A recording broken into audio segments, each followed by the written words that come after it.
Volkswagens. Kadijs. Problēma. Braucot grabu suports. Nu, to, ka te vadīglas izdilšs, ja, viss ir skaidrs, liksim jaunus, bet ir tāda nianse. Viņam nav šeit atsperes, kas neļautu grabināties. Un ilgi domāju un izdomāju. Beigās atradu informāciju, ka viss tā feature slēpjās. Lūk, te ir atspere. Un rekus suportā, te ir tāda rieva. Un šo te atsperi, kad ieliek bremžu kluci, viņu vajag pagriezt atpakaļ.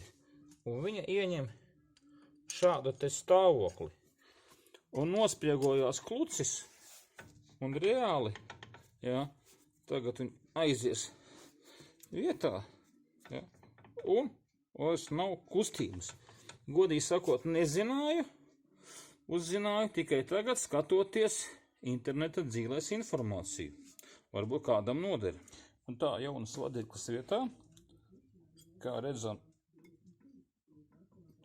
minimāla kustība paliek. Un tagad pavelkam klikt.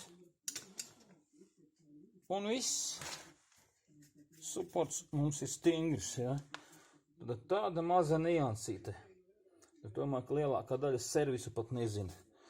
Nu, man arī 30 gadu pieredze, bet kaut ko tādu es arī pirmo reizi uzzināju. Jo sāku man domāt tas, kāpēc grab, un visiem ir atspere pāri, bet šim te modelim nav. Un te lūk, viņš tagad smuki amatizējās. Viss ir stingri un nekam nevajadzētu grabēt. Laimīgu ceļu!